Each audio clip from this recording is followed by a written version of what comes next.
that's the time that you gotta call them out. I mean, hey, that's not the definition of anemia. Di ba nag-flex ka dun, no? Hindi yan ang definition ng anemia. According kay Sir Manuel, it's a disease or state that is associated with low oxygen capacity, carrying capacity of either through decreased red blood cells, okay, dysfunctional RBC, or decreased RBC production. All right, so what you guys said is correct.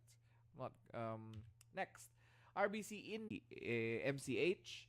Which do you think is responsible for us to determine the size? Paano natin nasasabi na normocytic? Paano natin nasasabi na microcytic ang anemia? Come on. Anybody? What is the answer to this slide? Anybody?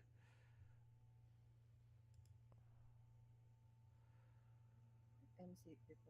MCV. What does MCV mean, by the way? Let me just double check your knowledge. All right. Can somebody else in the chat tell us what is the formula for MCV?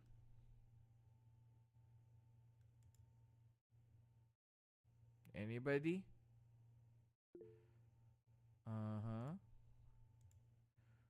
Mean corpuscular. All right. MCV. All right. Okay, Adrian. Uy, guys, MCV lang daw. Ayan na nga, nakita na yan na. Wag ka, wait lang. Naglo-loading pa, Sir Marco. Ikaw naman masyado kang masyado kang hard sa kanila. This is again a question that is going to be asked in the exam, okay? MCV. Adrian. Sorry, na-high blood na naman ako. Tumataas. Sir, MCP is equal to hematocrit over RBC count times 10. Ano yung, alright, very good. Very good, very good. Okay, very good. Alright. Naha-high blood na naman daw si Sir Marco, oh. Huwag yung ina-high blood yung professor. Yung bakas bumula yung bunganga niyan ni Sir Marco, ha? Huwag yung ginaganon si Sir Marco. Pag mga simple na question, yung mga must know questions, dyan bumubula yung bunganga ni Sir Marco. Okay? So, yeah, that's correct, Adrian. Alright, so mean corpuscular volume is the one that will help us determine the size of the patient's RBC. Alright? And the normal value is what? Ayan na naman. May normal value na naman si Sir na tinanong. Napaka-important nito because if you do not know the patient's MCV, you will not be able to classify the anemia and you would be handicapped in answering the question. Noreen Fortunato, I saw you. I saw your name. What is the normal value? 100 femtoliters. Very good, very good. Ayan, hindi na bumubula yung bunganga ni Sir Marco. Natuto. Feeling ko calm and collected na si Sir Marco. Yan yung nakakapagpasaya sa kanya. Yung mga tama ninyong mga sagot. Alright? So, how do we classify anemia based on size? So, based on what Noreen said, 80 to 100 femtoliters, we can say that anemia could be microcytic if it's less than 80. Okay? Normocytic if it falls within the range of 81 to 90. Alright? Macrocytic if it's more than 100 femtoliters. Sir, meron ba? Sir, I thought, why are you lying to us? Why is there going to be more? Is it possible to get 100? Yes. You can get giant cells. Okay? You can get giant RBCs rather. An example is vitamin B12 deficiency and folate deficiency. They can give you, usually this is going to be the diameter of the cells, but for them they're going to have this kind of size, and you'll see them predominantly in these types of patients. Okay, now what are the examples of microcytic anemia? Let's just go one by one. Microcytic anemia, iron deficiency anemia, all right, sideroblastic anemia, all right, and thalassemia. Okay? Can we count sickle cell anemia? Well, it depends kasi. So if we have sickle cell anemia, you have to divide it into two categories: sickle cell trait and sickle cell sickle cell disease. And if it's sickle cell disease, it's considered as microcytic hyperchromic. If it's sickle cell trait, it's considered most of the time normocytic, unless, of course, the patient is suffering from a sickle cell crisis state. All right? So that's the reason why I did not include sickle cell anemia here, because we have a specific discussion for that one, especially when we're talking about hemoglobinopathies. All right? Just to keep things very easy for us, these are the three that we're going to discuss when we are at the topic of microcytic anemias. What are the problems in each? Low dietary iron or blood loss. All right? What type of parasitic infection causes iron deficiency anemia? A review for your microbiology parasitology question. What type of parasitic infection causes iron deficiency anemia? Can you give me an answer? Patay tayo dyan. Bubula na naman ang bunganga ni Sir Marco. Phyllobotrium latum po. Diphyllobotrium latum is incorrect. Diphyllobotrium latum is incorrect. Alright. Adrian. Sir, mga hookworm po. Very good. Can you give me the four...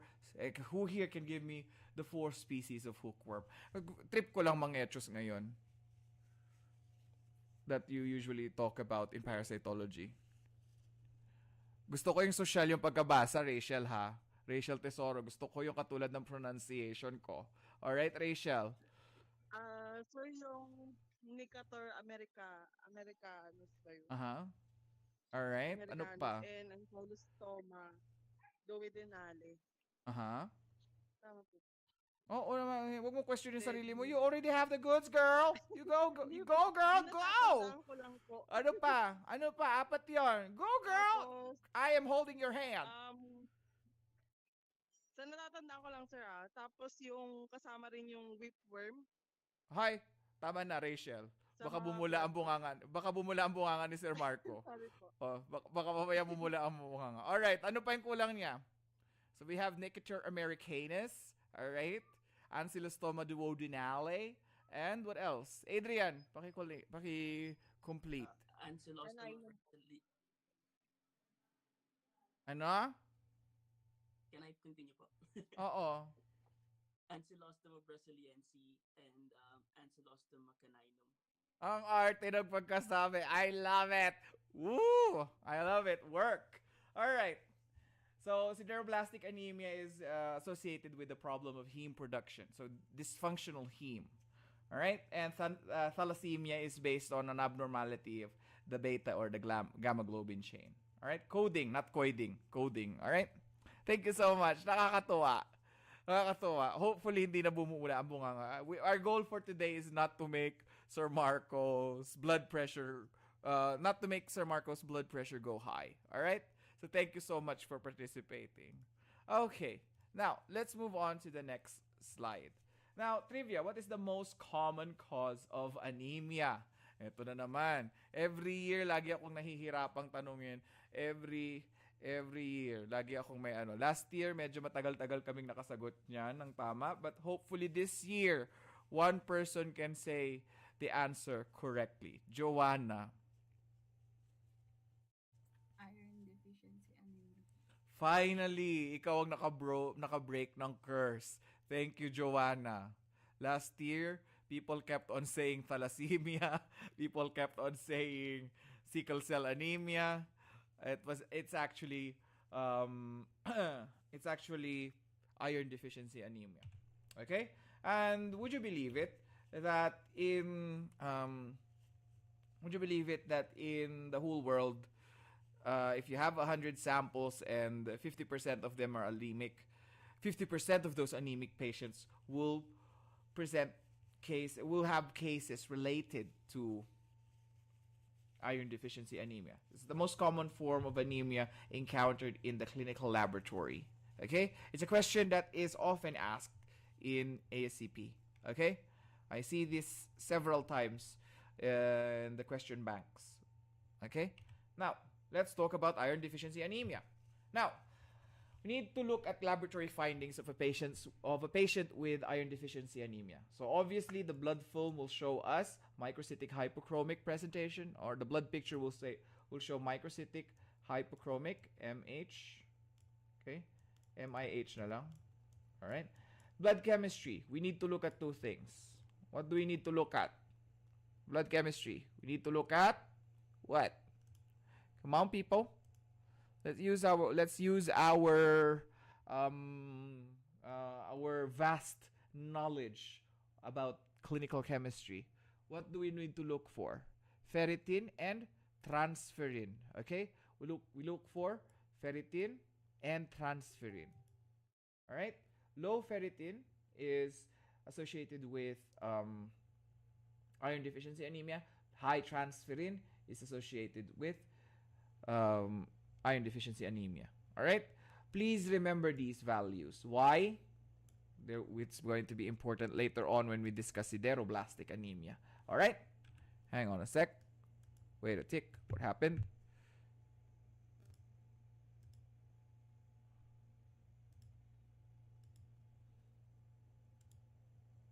Okay? So, sorry. Oh my God, nakita nila yung chats ko. Somebody messaged me on Facebook and it's so annoying. I'm sorry, guys. Alright. So, what's the importance of ferritin? Ferritin is the what? What's the significance of ferritin? Anybody? Please, guys, wag natin pabulain. Remember, ang goal natin today is not to make Sir Marco's blood pressure go beyond 130, okay? What is ferritin? Ferritin is considered as what?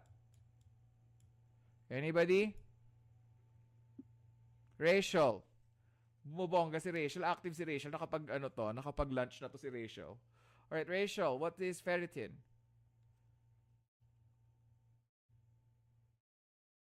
Hello? Baka nagkamali lang ng pagtaas ng kamay. Alright, what is ferritin? Ferritin is... Kumakain po ako. Okay. Sorry, sir. Ano po? Sandali lang po. O sige, taray. Sige, mag-aantay kami, girl. Ano po? Sorry po. Blood protein po that contains iron. Okay. Transferrin is also one of those things.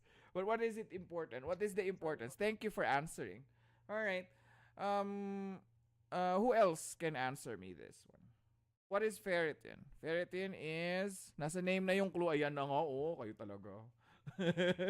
Nagagalit. Bubula talaga ang mukha. Storage form of iron. Thank you so much. Alright, it's the storage form of iron. So ano ba si transferrin? Transferrin is the transport form of iron. Alright? Transferrin, ferritin. Alright? So where do we store iron in our bodies? It's in the liver, okay? It's the storage form of iron, ferritin. All right, in the clinical laboratory, how is transferrin measured? We have 4 letters. T, I, B, C. Okay? TIBC. Okay? Total iron binding capacity. All right? Sorry. Ayun na pala. TIBC.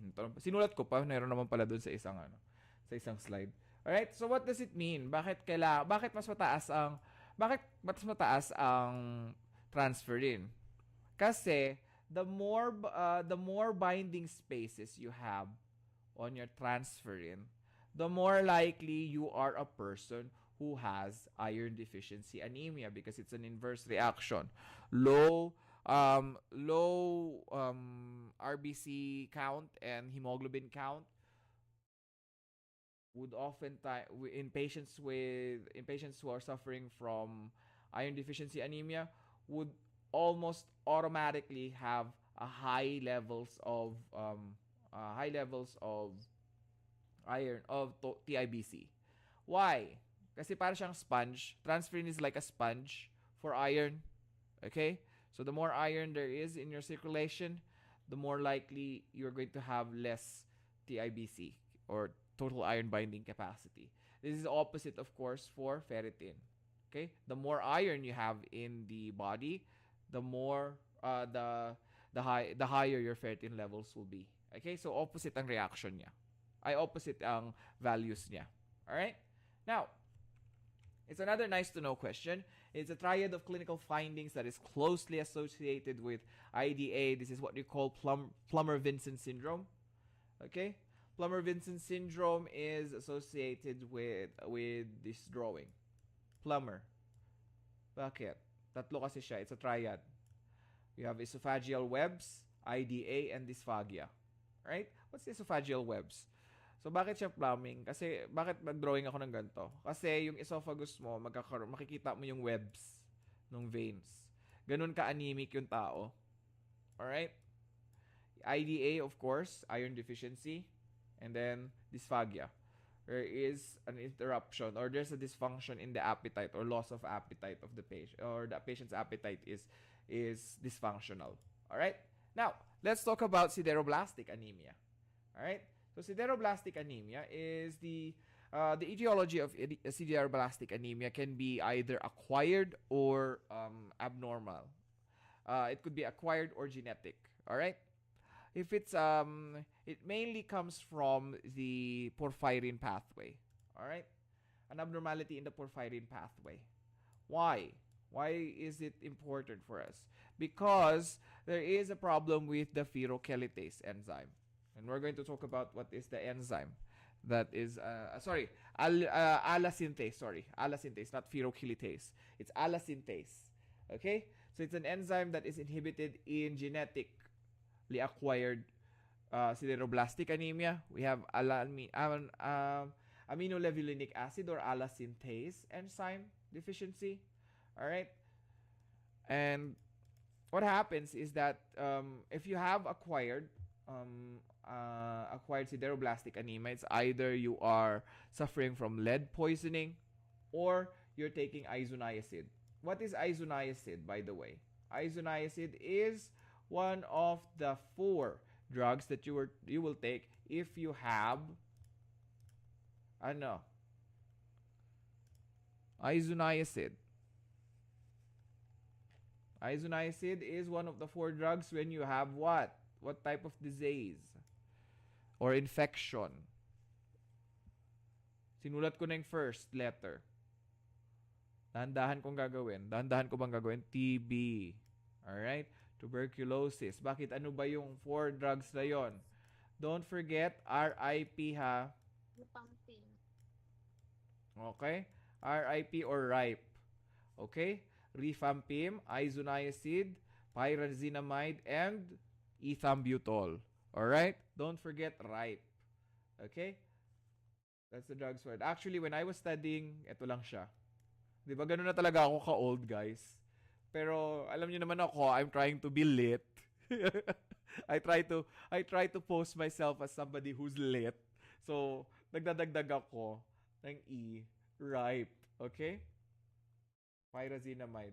Actually, RIPEs na nga yan ngayon eh. May streptomycin pa, pero hindi ko pa nakita na lumabas sa exams yung streptomycin. But anyway, let's continue. Why does isoniazid cause sideroblastic anemia? What is the problem? Because it interferes with the action of vitamin B6. All right? Which is important with the iron metabolism. All right? It's important in iron metabolism. What is the relevance of vitamin B6 in the study of sideroblastic anemia? Yan. Paatras ng paatras yung question ko. Bakit? Ano ang sources, di ba? Mapapansin nyo kung paano ang line of questioning ko because I want you guys to understand the origins of what is the disease, the pathophysiology of the disease. So this the relevance of that one is that V6 is a cofactor for allosyntase. It's an important enzyme in producing heme molecules. Why? Because allosyntase, vitamin B6, is a cofactor to allosyntase. If you don't have vitamin B6, hindi magkakaroon ng iron si heme molecules mo. Hindi ka makakabuo ng heme molecules. Alright? Bakit? Kasi yung iron, nakadeposit lang siya sa mitochondria. And if there's no allosyntase or vitamin B6, The problem is you're going to have non-functional heme molecules. Or actually, you won't produce heme molecules. You'll just have porphyrins. Alright? Okay. Now, what is the effect naman of lead poisoning in heme production? Well, it is going to interfere with phenolkylase. From the name itself, it's the one that inserts iron to your heme molecule. Ganito kasi itsura ng heme molecule mo. Okay? May alpha and globin chains ka, tapos sa loob yung porphyrin. Papasok si iron dun sa loob, via the help of phenolkylase, then magiging na siyang heme. Alright? Okay? Nagets? Okay. Now, what is the function of phenolkylase? Yun nga, sinabi ko kanina, it is the one that is capable of inserting ferrous iron. Remember, ferrous iron. In the human body, there are two types of iron present in the body. In the storage form, it is found in the ferric state. But if you want to transfer it outside the body, it needs to be in the ferrous state. Alright? So, ganun lang siya. Paatras ng paatras yung discussion ko. Napansin nyo? Alright? So, from porphyrin, phenolkylase will insert ferrous iron to porphyrin to form heme. Okay? Gets? Naintindihan? Okay? Vitamin B6 tayo mag-start. Cofactor siya. Anong mangyayari? Iron metabolism. ALA synthase. And then, ferrous iron will with the help of phenolkylase, porphyrin. Porphyrin with iron will form heme. Okay? Cool? Cool beans? Okay. Now, how can sideroblastic anemia be detected in the laboratory? Well, you need to look at the patient's peripheral blood first. You're going to see basophilic stipplings, or ring sideroblast, sorry, not basophilic stipplings. Ring sideroblast using Pearl's Prussian blue. Okay? What does Pearl's Prussian blue stain? Iron. Okay? Now, in clinical chemistry, you have to be able to differentiate these two. Okay? So may problema ba tayo sa iron? So, is it true that we have a problem with iron intake in sideroblastic anemia? No. The problem with iron here in sideroblastic anemia is the iron metabolism. For iron deficiency, the problem is the patient's intake. Therefore, there is a problem of storage iron, and this one has a problem of iron metabolism. Okay? So, ano makikita natin sa results ng pasyente? Increased ferritin for sideroblastic anemia, decreased ferritin for iron deficiency anemia, because the only problem that we have is the metabolic disorder. It's a metabolic disorder. Okay? It's either may problema siya sa phenolkylase, ALA aminolevulinic acid or aminolevulinic acid synthase, or patient is suffering from lead poisoning. Okay? So it doesn't necessarily mean that the patient has iron deficiency. As opposed to IDA, there is a decrease in iron deficiency. Okay? Now, iron levels are of course normal or increased for sideroblastic anemia, whilst in iron deficiency is obviously decreased. Now again, as I mentioned before, the more TIBC you have, the less iron you're expected to have. Okay? Which means that there is going to be a decrease in TIBC. Kasi ang dami ko namang iron stored ang dami ko ng increased iron level sa serum ko. Therefore, I don't have a lot of total iron binding capacity potential. Therefore, there's a decreased iron binding capacity. Okay? So, sufficient enough yung iron na lumulutang-lutang sa serum ko. Gets? Gets ba? Or kailangan ko i-explain ulit lahat? Gets? Naku, walang nagsalita. Magtatanong ulit ako mamaya. Itatanong ko ulit yan mamaya. Okay ba na gets yung difference? All right. So nobody's saying anything. So I guess we get to move on to thalassemia.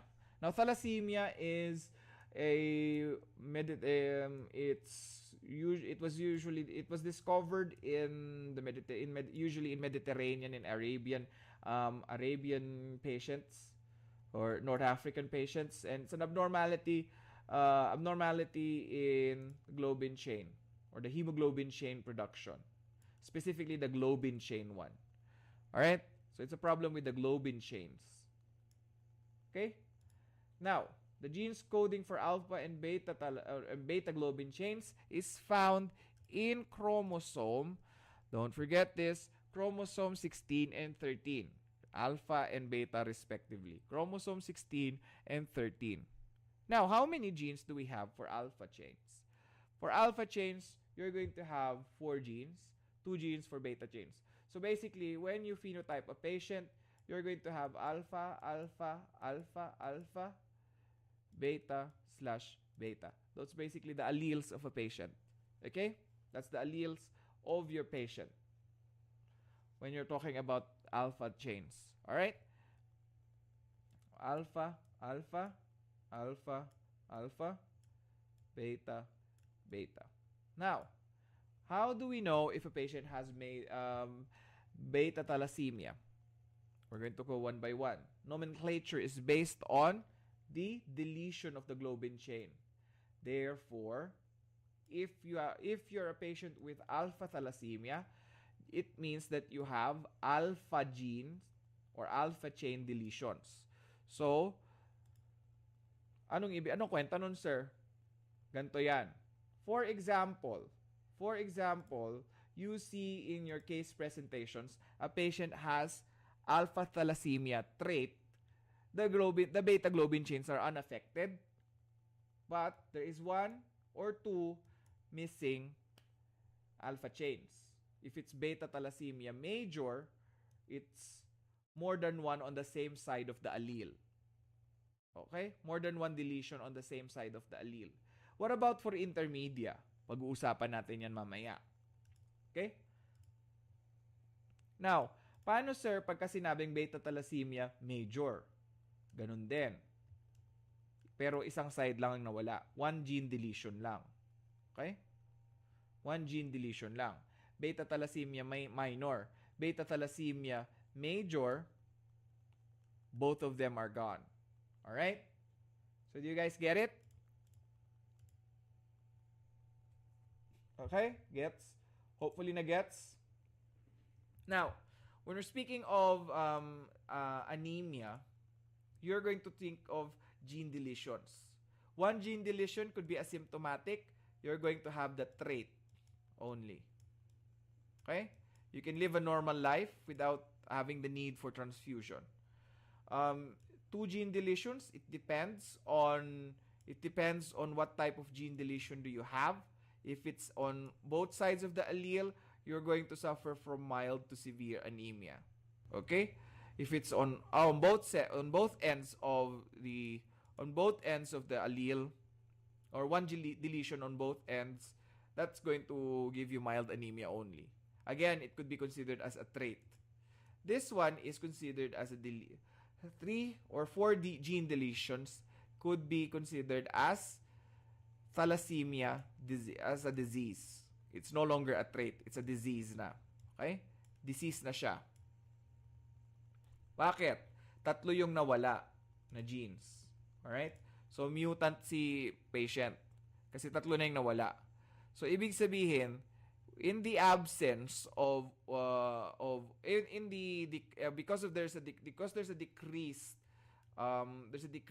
production of alpha genes, the body will compensate by creating a different globin chain. It could be a different globin chain, or it could be an increased amount of beta globin chains on the RBC of the hemoglobin structure. Alright? 4 gene deletions, it's very rare. We call it Cooley's anemia or hydrops fetalis. Okay? What abnormal hemoglobin is present in patients with alpha thalassemia with 3 or more gene deletions? We call it Bart's hemoglobin. Okay? 4 or more gene deletions is what we call Bart's hemoglobin. Okay? 4 globin chains. What globin chain structure is abnormal in this type of hemoglobin? All the 4 alpha globin chains is abnormal. Okay? Bart's hemoglobin is also known as HbH. Alright? Now, let's move on to hydrops fetalis. What is the reason why hydrops fetalis occurs in patients with HbH? Well, basically, these are patients who have high oxygen affinity. Talaga, sir? Bakit ganon? Bakit high ang oxygen affinity? Di ba dapat ang pagkakasabi nyo sa akin, sir, kanina, ay, hindi pala, Adrian's, dapat tayo. Adrian's urban voice pala dapat. Sir, why are you lying to us? You are telling a lot of lies, fallacies, and deceit. No, I'm not deceiving you. The difference is, if you have too much affinity, the oxygen won't let go. Alright? HbA 1 and 2 are capable of letting go of oxygen. It's the same as you having a lover. It's a toxic relationship. You are hugging him too much. HbH. If you're hugging your lover or her too much and you won't let go, it's going to be a toxic relationship. Why? There is no more room for you guys to breathe. O diba? Ang ganda ng analogy, guys. Right? Too much hugging is too much.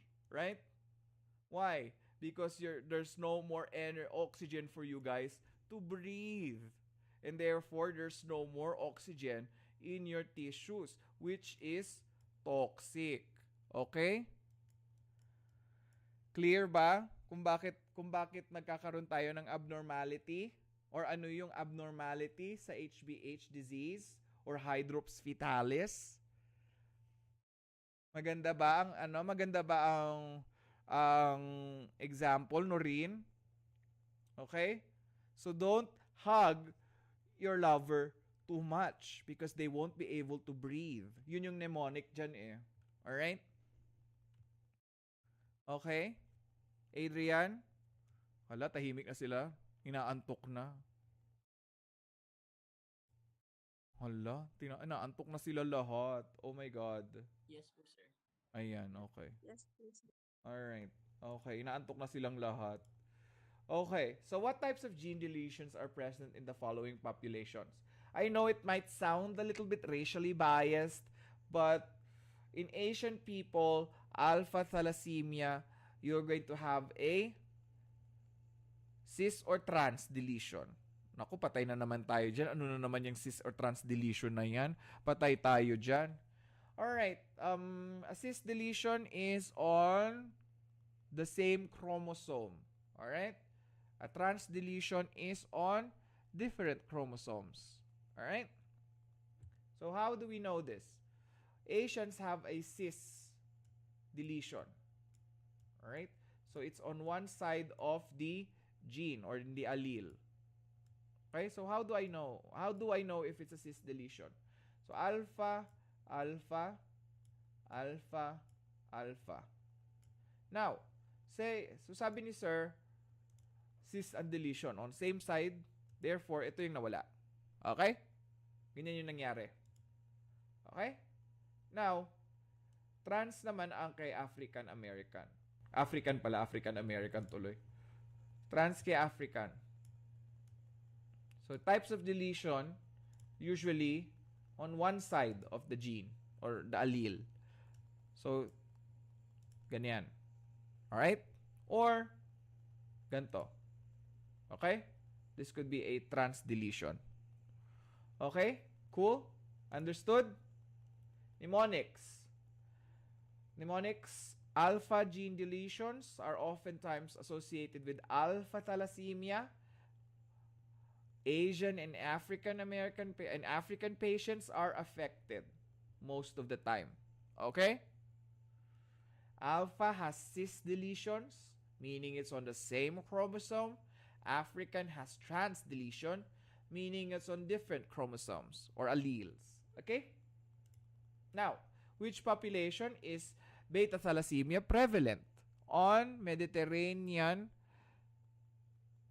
on patients who have who are at Mediterranean descent. Italians, usually. Okay? Now, let's talk about the types of beta thalassemia. Minor and major and intermediate. Okay? So minor is basically mild and asymptomatic thalassemia. Intermediate is the co-inheritance of alpha thalassemia. These are people who are unlucky. They not only got a deletion in the alpha chain, but also a deletion in the beta chain. Okay? Major thalassemia, there's both globin chains are blocked, and therefore there's severe thalassemia or severe anemia rather. Okay? So be mindful of these things. It might be asked as a question in your exams. Alright? What tests can we use to diagnose or differentiate beta thalassemia minor from beta thalassemia major? You need to do hemoglobin electrophoresis or high performance liquid chromatography. Okay? So beta thalassemia minor and intermediate, there will be a decreased activity of HbA, HbA1 and HbA2. There's a marked increase of HbF. Okay? Both these two will be increased. Decreased in activity. With the absence of the S window. Kaya kanina, 'di ba sinasabi ko 'yun sa inyo kanina?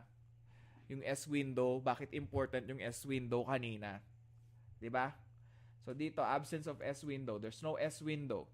Next, for intermedia, there is a decrease in both B and beta and alpha chains.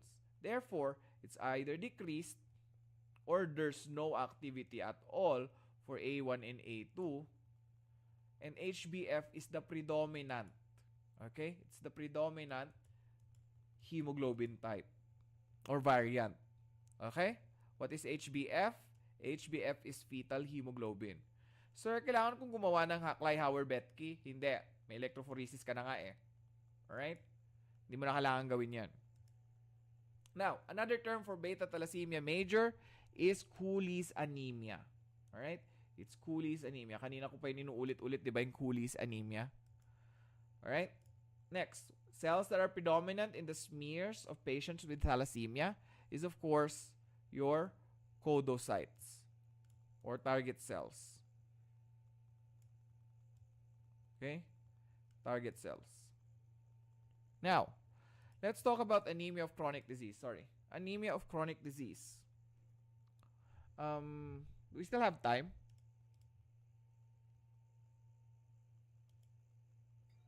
Yes, po. Yeah, please remind me if our time is almost finished. So let's talk about anemia of chronic disease. So in anemia of chronic disease, usually these are patients who have chronic illnesses, immunologic. It could be kidney failure or something else, something like that, or it could be a patient who has been chronically ill and they must be hospitalized. So we're going to discuss them in length. So the main cause of anemia of chronic disease is the inflammatory process itself, because inflammation cannot distinguish between infection, or the inflammatory process cannot distinguish between infection and inflammation. So it blocks the iron transport in the bloodstream. O, di ba? Iron na naman yung binablock. Okay? The inflammatory process prevents it from usually kasi the body is designed to fight off infection. And one way for the body to fight off infection is to block the transport of iron in the bloodstream. Okay? But in cases where there is an inflammation, it does the same thing. Kaya nagkakaroon ng anemia ang patient. Okay? So hindi kasi alam ng katawan natin kung ano yung infection at ano yung pamamaga. Ganun na lang, pamamaga, inflammation. Alright? Now, Common causes of anemia of chronic disease, it's very straightforward. Mnemonic lang is CAR. Ano yung CAR? Kidney disease, autoimmunity, and rheumatologic disorders. Alright? So rheumatoid arthritis can cause anemia of chronic disease if the patient is what? Is hospitalized for a very long time. Okay? Anemia of chronic disease is most common form anemia in hospital settings. It's actually considered as an iatrogenic form of anemia. Okay? And anemia of chronic disease is most common in patients with what psychological disorder? Talaga, sir, associated siya with psychological disorders? Yes. Patients who are alcoholic. Alcoholism is considered as a psychological disorder. Right? There's alcohol addiction. Okay? According to DSM-4, it's considered as an addiction. What is DSM-4? Ano na naman yung pinagsasabi mo, sir, na DSM-4? Basta tandaan nyo lang, ito yung mga Bible ng psychology, ng psychiatry. Okay? Similar to what we read as medical technologists, and we refer to it as Henrys. This is their Henrys. Okay? DSM-4. Alright, next. What is the most important molecule in the case of anemia of chronic disease? Hepcidin is the most important molecule for anemia of chronic disease. What is hepcidin? It is produced by hep, meaning sa liver. Hep, meaning sa liver. Okay? Dinrawing ko talaga yung liver, no? Hindi maganda yung drawing, parang pupo. Pero basta ganun na siya. Basta ganun. Alright? What is its function? Hepcidin is responsible for iron regulation. Okay? Responsible for iron regulation. So, ano bang ginagawa ng hepcidin kasi? Let's go back again to our study of iron metabolism. So, imagine this is an enterocyte in the gut. Ayan yung nucleus niya, for example. Okay? You have iron transport channels here, an iron transport channel there. Alright? Okay? So, hepcidin acts on the iron transport channels. Alright? In the case of normal functioning, or in case of normal physiology, iron will go here inside. This is for example the lumen of your gut. There's a lot of iron. If you're taking green and leafy vegetables, you're going to eat up iron, and it's going to be stored in the ferric state. Okay? In the form of ferritin. Alright? Now, suppose your body needs iron. Hepcidin will go and interact with this one. And it will release iron outside the bloodstream. And outside the bloodstream, it will bind to transferrin. Okay? It will bind to transferrin to be directed to different parts of the body. Okay?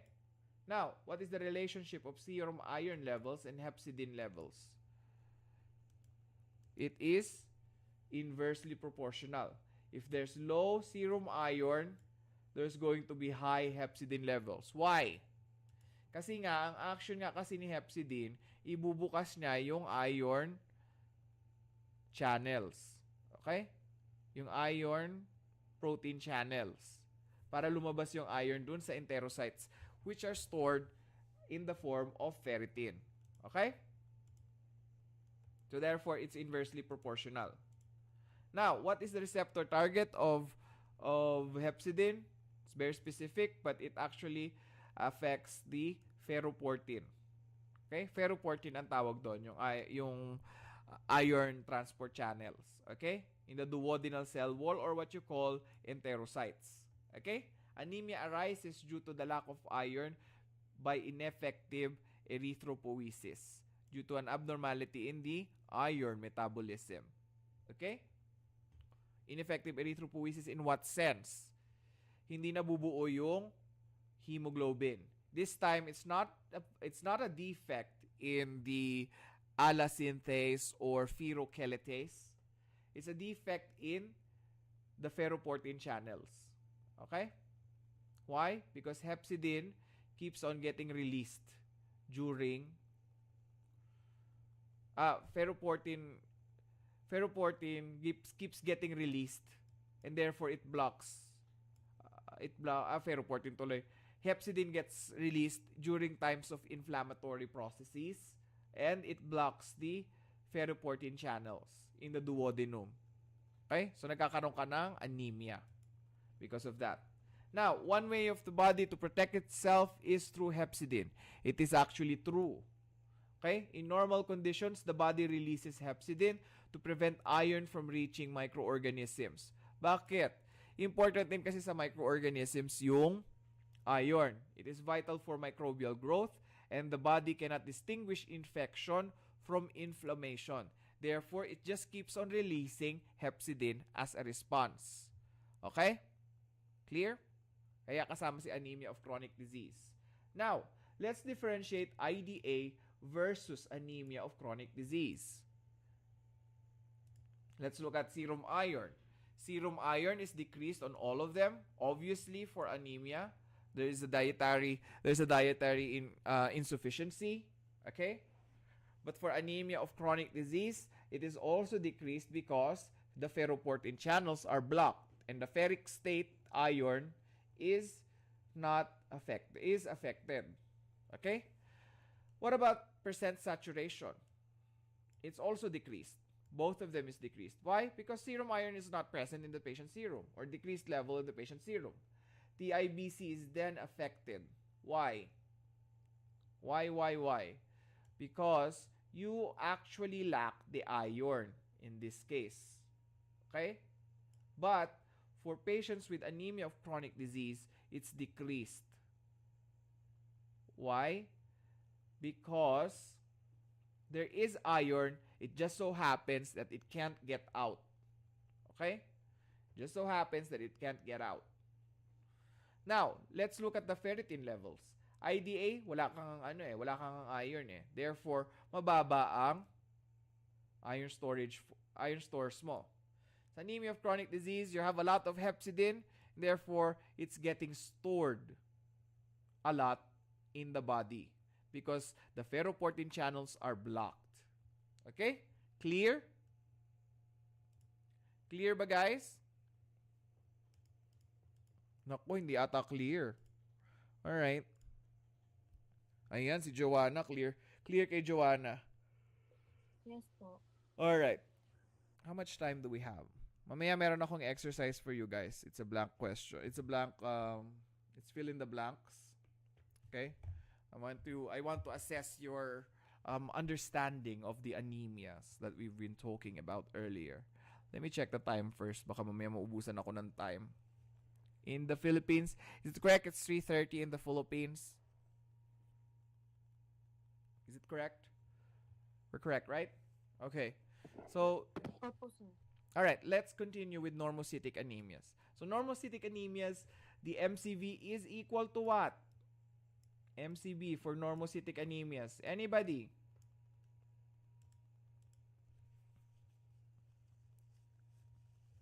What is the expected MCV of patients who are suffering from normocytic anemia? What would you expect?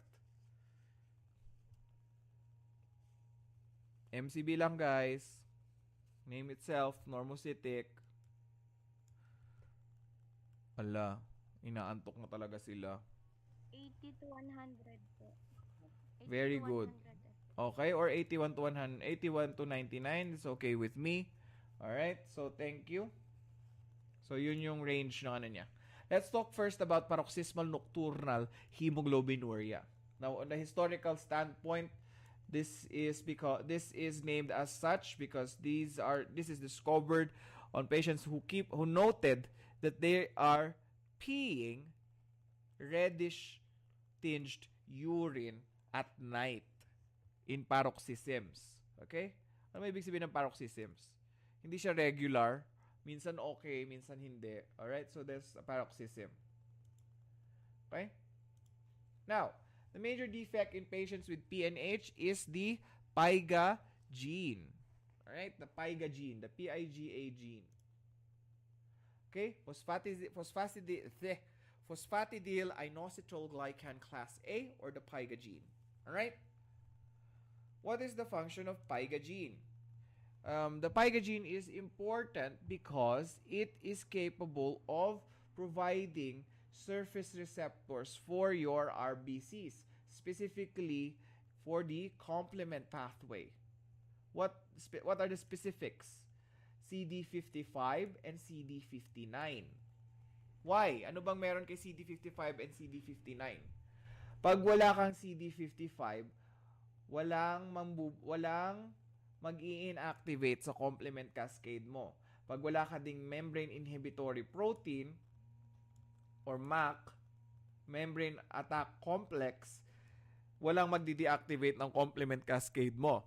So, continuous ang destruction ng cells mo kahit tapos na ang complement cascade dapat. Na-lyse na yung target organism natin. Okay? Nagets nyo kung bakit important si piga gene? Without CD55 and CD66 on the surface of the cells or your RBCs will be destroyed by the membrane attack complex of your complement cascade system. Ano ba yung complement cascade? It starts as C1 QRS. C1 QRS will be activated by C2 convertase. C2 convertase will form C4 convertase. C4 convertase will become activated by C3 convertase, C5, and then C5, 6, 7, and 8 will then form what you call the membrane attack complex. Without DAF and membrane inhibitory protein or MAC inhibitory protein or MIP, this thing will keep on destroying the RBCs in your bloodstream. And therefore, it causes your paroxysms. Okay? Now, how do we diagnose PNH? There are two things that you need to do. You need to first do Coombs test. Why Coombs test? Because we want to screen whether it is associated with an autoimmune or an immune disorder. Negative Coombs test. Specifically, what kind of Coombs test? Direct or indirect? Indirect. Okay? Indirect Coombs. Bakit? Para saan ba si direct Coombs? Let's differentiate direct and indirect Coombs for a while, guys. Indirect Coombs is in vitro sensitization. It detects in vitro sensitization of RBCs, meaning that you are going to artificially attach antibodies in the surface of the RBCs. Okay? And then you're going to attack those cells with an anti-human globulin to lyse it. Okay? For direct Coombs test, we are detecting in vivo sensitized RBCs collected from the patients. So yung sample mo, may makikita ka na yung samples mo, ang expected mo when you're testing for direct Coombs, expected mo na may nakakabit na mga RBC antibodies. Okay? So, here in indirect Coombs test, we want to check if your patient's serum has antibodies. And for direct Coombs, you are looking for antibodies attached to the patient's RBC. Kaya indirect Coombs ang ginagawa natin. Bakit? Kasi si direct Coombs, useful siya for fetal disease of hemolytic disease of fetus and newborn. Indirect Coombs, the other tests. Okay? Okay, cool? Cool beans? Alright. Now, normocytic, normochromic ang blood picture niya, and there is what you call pancytopenia. Why? Kasi nga, CD55 and CD56 is absent. Kasi nga, may problema ka or may mutation ka sa piga gene mo. So, kasama na din yung mga nalalyse din yung other cells mo sa peripheral blood. Kasi hindi lang naman yung RBCs ang kailangan ng DAF at saka ng MIP. Okay? So, clear? Clear on that one? We're going to move on. Traditionally, it is tested using sucrose water test or Ham's acidified serum test. And the confirmatory test is sugar water test or sucrose hemolysis test, rather. Okay? Ham's acidified serum and sugar water test. Now, how do we do Ham's acidified serum? You're going to use 0.02% hydrochloric acid, and then you're going to acidify the serum. Okay? And then PNH is diagnosed nowadays using flow cytometry targeting CD55 and CD59 in the RBCs. Okay? Flow cytometry. But traditionally, it was diagnosed using Ham's acidified serum test. Okay? Now, PNH is a form of hemolytic anemia that occurs only at night. Not necessarily, it's false. Why? Because nocturnal hemoglobinuria was the term used when the knowledge of complements was still unknown. Alright? Nung hindi pa nila alam. Okay? It was diagnosed in 1882. In fact, the hemolytic crisis of patients with PNH can occur at any time of the day. Okay? Clear? Clear ba? Yeah. Okay? Medyo naantok na ako. Let's go on with G6PD deficiency. This one is very common in the Philippines. I'll tell you a story. When I was working in MCU, we had a baby. We had a baby who had a hemolytic attack in our laboratory. Sorry, medyo napiyok. Okay? So what happened to the baby is that when you store linens on the extraction area in the laboratory, kasi yung laboratory namin sa Philippines dati, G6PD confirmatory test siya. It was licensed to be a G6PD confirmatory laboratory. Okay? And we have a lot of babies all the time, and every baby needs to have a different a different linen. So we need to do linen changes every patient and every other patient. I know every patient dapat siya, but we lack the support there. All right, in terms of linens. So what happened to the baby is that as we were extracting, we changed the sheets. Okay, so as we were looking for blood or veins rather, as we're looking for veins on the baby, napansin namin parang nagre-red si baby, unti-unti. And then kita namin yung braso ni baby parang may mga may mga splotches na ng spots.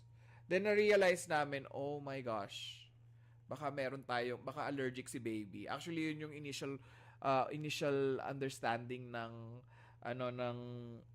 kasama ko, kasi tagahawak lang naman ako noon eh. So nakita niya, oh my gosh, may allergy ata si baby sa cloth na nilagay namin. So inalis namin kaagad si baby, or dun sa tourniquet. Actually, yung tourniquet yung inisip namin. So inalis namin si baby. So after namin inalis si baby, pina-check namin siya, dinala siya sa ER. And then we found out that the patient is actually G6PD deficient. And you know what was the cause? Mothballs. Yung mothballs na nilalagay nung katrabaho ko doon sa linen area namin. Okay? So mothballs is has an oxidizing effect in these types of patients, and we gotta avoid them, especially if you have somebody in the house who has this G6PD deficiency. Now, the major cause of anemia in these types of patients, is obviously the lack of oxidative stress. Okay? Because of free radicals. Alright, so yung mothballs, it's made of naphthalene, and it can cause oxidative stress to the RBCs in the form of free radicals. Okay? Now, the biochemical pathway affected in patients with G6PD deficiency is the hexose monophosphate shunt. And what particular chemical is G6PD involved with in terms of hemolytic activity? It's glutathione. Alright? So what happens ba kasi? This is your hexose monophosphate shunt. NADP is usually converted to NADPH by your G6PD, okay, to form glutathione, to form NADP glutathione and reduced glutathione, which will then remove free radicals. But if the patient has G6PD, has no G6PD, NADP will remain the same, and then the free radicals from oxidating substances, which can result to formation of free radicals, will not be removed by the glutathione. Okay? Why reduce glutathione? Kumakapit kasi yung free radical sa glutathione. Kaya nga magandang iniinom yung glutathione na capsules. Okay? Totoo naman talaga siya. It removes free radicals. Alright? Now, G6PD patients can't live normal lives. Is it true or false? Anybody in the chat? I'll give you guys some time to answer this question because I need to drink water.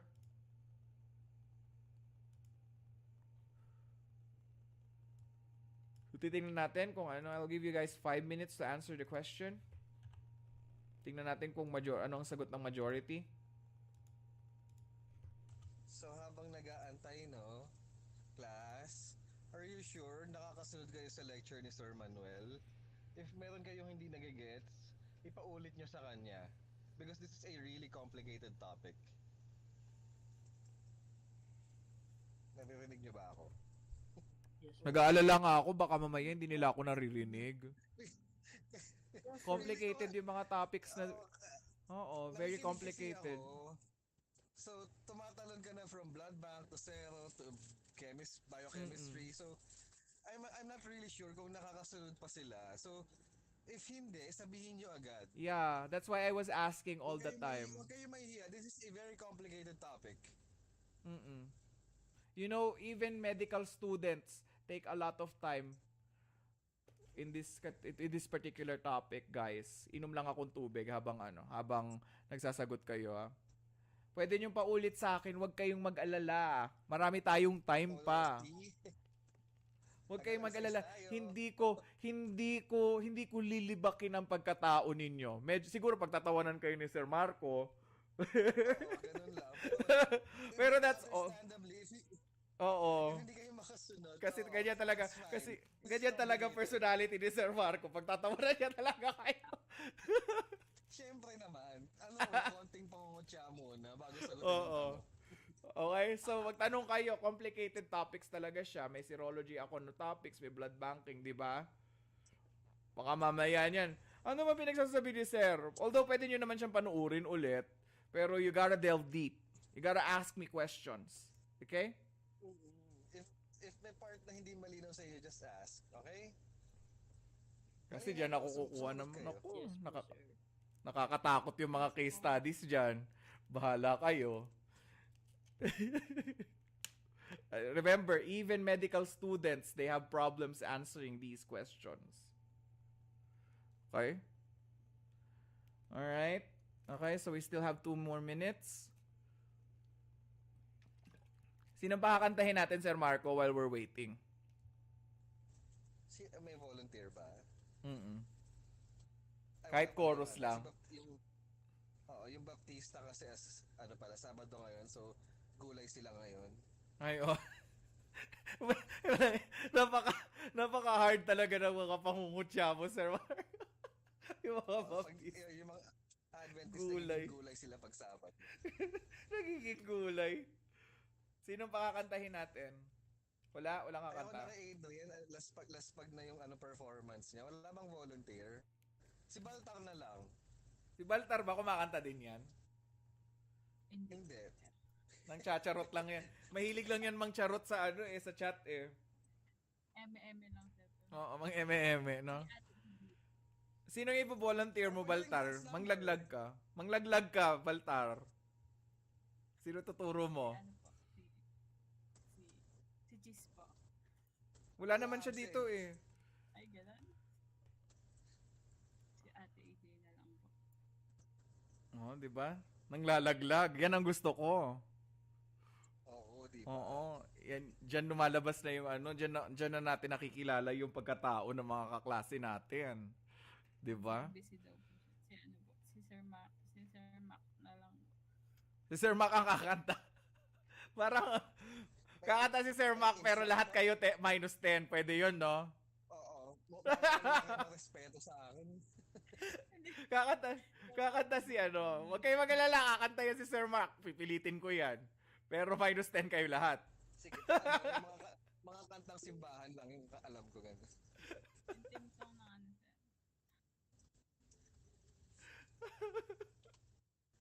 Alright. Oy, let me check the chat box for people's answers. Okay. Ang sagot lang ni Aljoy, ha ha ha. Ba't hindi ka nagsagot, Aljoy? Sumagot ka ba? Ito si Aljoy, mahilig makitawa. Audience member lang. Ayan. Alright, Aljoy. Hindi pwede yung audience member lang, Aljoy. Alright, so everybody answered false. Is that correct? Yes. False, false, false, false, false, false, false, false, false. Okay. Sige, tanungin natin si Christine Murillo. Okay. So, Christine Murillo, are you here? Yes po, sir. Bakit sinagot mo false? I want to answer. I want you to explain why you answered false.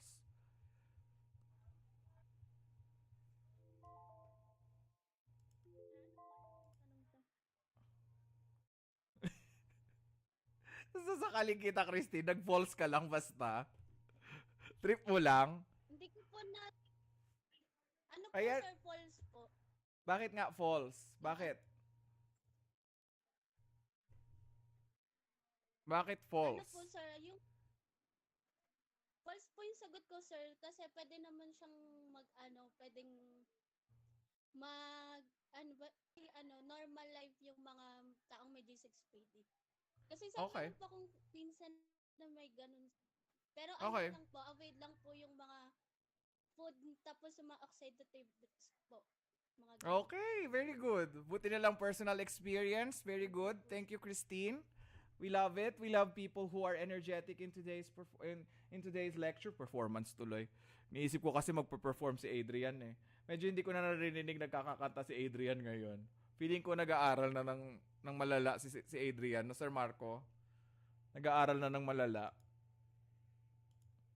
Okay? So, this is order. They can live normal lives. No, sir? Ano yata, inuutosan bumili ng suka naman ng nanay. Oo. Okay.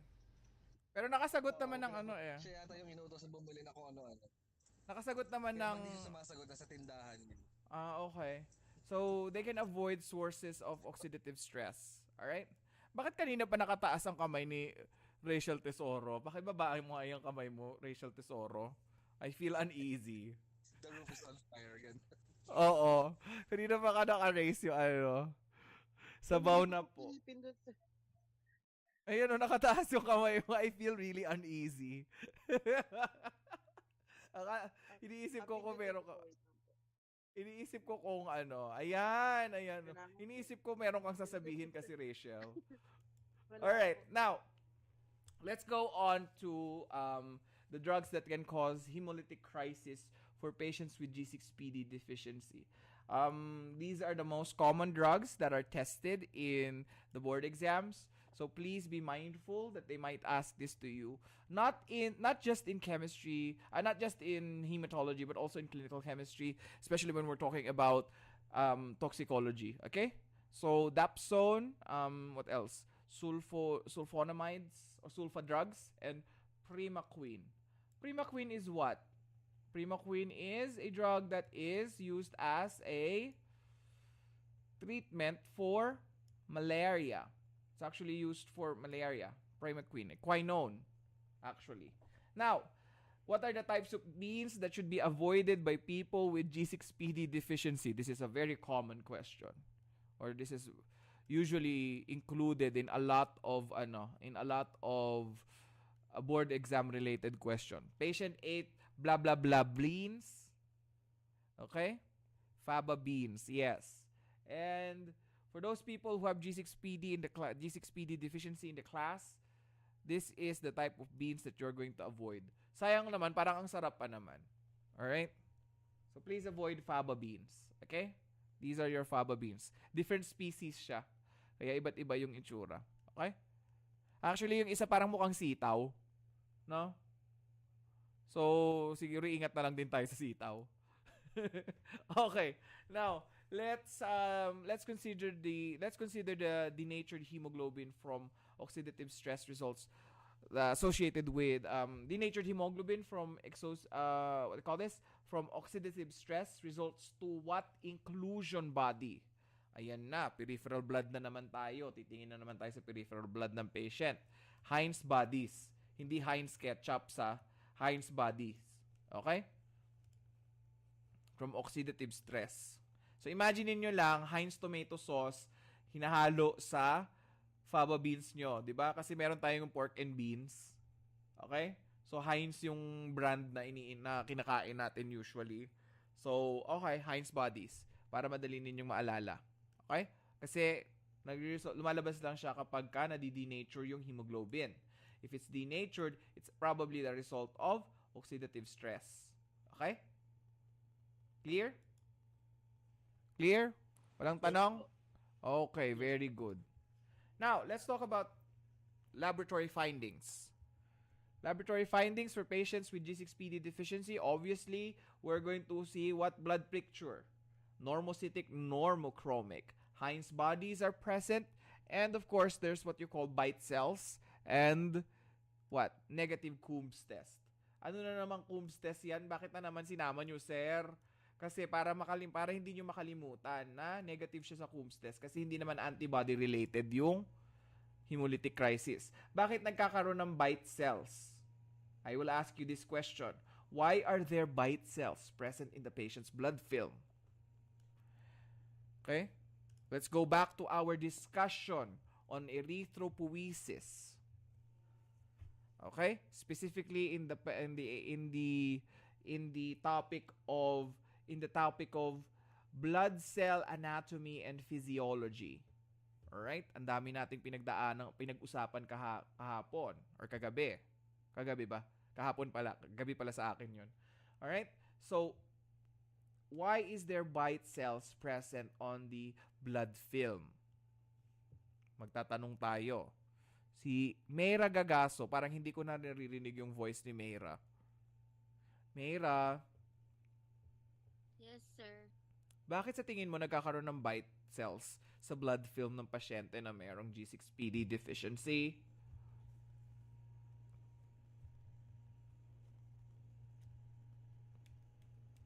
Tan tan tan. Alright. Sa oxidative, sir. Okay. But why is there bite cells present? My question, oxidative stress causes Heinz bodies. Okay. You are correct. But the question is asking you, why is there bite cells? Anatomy and physiology. Sige. Go. Joanna, banatan mo na. Pag po, yung cell po, pumasok po. Saan? Saan? Spleen. Very good. Somebody was reviewing. All right. So hindi bubula ang bunganga ni Sir Marco ninyo ngayon. All right. Very good. May remnants po yung Heinz bodies. Yes. Ibabite niya po yung pumasok na cell. Yes. Girl. Yes, queen. Yes. A round of applause for somebody who actually understood my lecture yesterday. All right. Thank you so much, Joanna. Okay? So, bite cells comes from the spleen. Why? Because, for example, you have a cell here, right? Imagine this is circular, okay? Just imagine this is circular. Okay? And then there's going to be a Heinz body here, right? And it passes the spleen. Sabihin ni spleen, parang may kakaiba sa'yo. Gaganunin siya. Girl, you're not gonna be allowed there with Heinz bodies. Gaganunin siya ng mga splenic macrophages mo. Alright, what do you need to do? I'm gonna take a bite out of you. And then it's going to bite it here. Okay? And then you're going to see that in the blood film. Di ba ang ganda ng story? Parang kunwari, you're going to pass into a club, And then there's going to be a or rar daw sabi ni Adrian.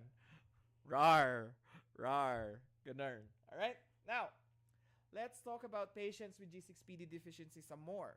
They have a resistance to what parasite? My God, bakit naman nandito yan, sir? Paulit-ulit only na yan. Ilang beses na yan tinatanong sa mga board exam. Actually, it was a question in when I participated in the PAMIT quiz show. This was a question that appeared in our microbiology question. Or parasitology, I don't know. Yeah, something to do with parasitology. And hopefully somebody would remember. We went to CEU. And this is the question that eliminated us. Kaya lagi kong nilalagay yan. It was this question that eliminated us. Malaria. Maghihisi-fit na talaga si Serrano. Alright. Pero tama yung sagot ng mga tao. Plasmodium falciparum. Yes. Thank you so much for participating. Now we're going to move on with our next topic, which is hereditary spherocytosis. Okay? Hereditary spherocytosis, there's a problem with what? Abnormality in their dysfunctional RBC or skeletal proteins. May skeleton din, sir, ang RBC. Magsasalita na naman si Adrian using his very urban accent. Sir, you are mistaken. RBCs are cells. They don't have skeletons. Calm down, Adrian. It's skeletal proteins, okay? We're talking about skeletal proteins, all right? You don't need to present yourself in a very urban accent. This is a Adrian, all right? Inunahan na kita, Adrian. Okay, because I have a psychic connection with you. I can tell that you're going to say, "Sir, you lying. You are telling fallacies." Gaganon ka. Okay? So next, skeletal proteins that are, what are the examples of skeletal proteins that are present in the RBCs? Bakit ko siya hindi diniscuss kahapon sa erythropoiesis? Because I know we're going to discuss it when we talk about hereditary spherocytosis. Okay? So just to keep things fresh and keep things moving forward, I always discuss important topics related to the disease states. So kaya hindi ko diniscuss yung ibang portions. Alright? So spectrin, ankyrin, and the bands protein. You have band 1 to 50 in 1 to 50, sorry, not band 1 to 20, band 1 to 50. So spectrin is actually the most common deficiency in patients with hereditary spherocytosis. But it could be a dysfunction also in the ankyrin and the band proteins or band skeletal proteins. All right? What happens in the RBC shape of hereditary spherocytosis? Well, basically they form spherocytes. Okay? They form spherocytes. And from biconcave, they become globe-like or spherical in shape. All right? Which is also the inspiration for our background. For our the background of our PowerPoint presentation. All right? Now, spherocytes are often lodged in what organs? Or in organs like the spleen. Why? Because these have macrophages that cull and pit certain things or certain cells in the body, or specifically RBCs. They can't pit them because it's already ballooned, or it ballooned, so it can't pit them, or it can't pit the cells. So what happens is they get stuck. Okay? Now, usual laboratory findings for patients with hereditary spherocytosis. Obviously, again, it's going to be a negative Coombs test. Result. It's going to have a negative Coombs test result, and then it's also going to have what? Normocytic normochromic anemia, but sometimes it's microcytic hypochromic. All right, sometimes. All right, sometimes, but essentially it is normocytic. Okay, you can still see Howell Jolly bodies there. Okay, and there is bilirubinemia. Okay, why bilirubinemia? Because these patients have an abnormality in their cell structure, and they often produce and they're often lies all the time, and the cells often lies within their bodies. Okay, so they normally have elevated levels, or they are usually expected to have elevated levels all the time, bilirubin levels all the time.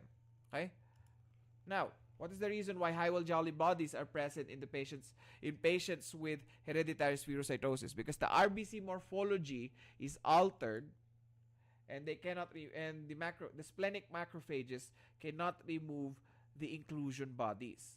Remember nga kanina kakasabi ko lang na stuck kasi sila.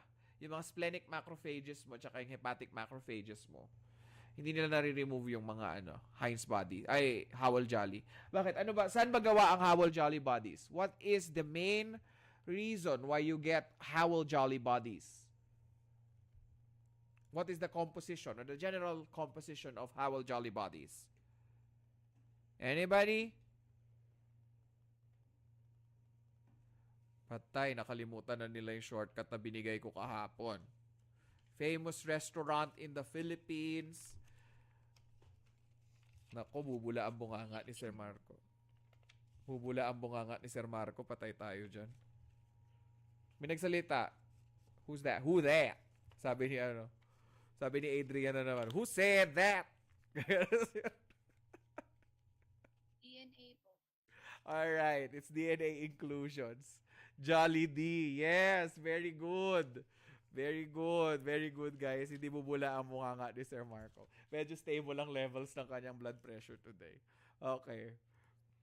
Thank you so much for protecting your professor from Okay? Gold standard for the diagnosis of hereditary spherocytosis. Can anybody answer this? If you recall your third year hematology classes, this is a test that you do it with 10 tubes. Okay? Anong tawag dun sa test na yon?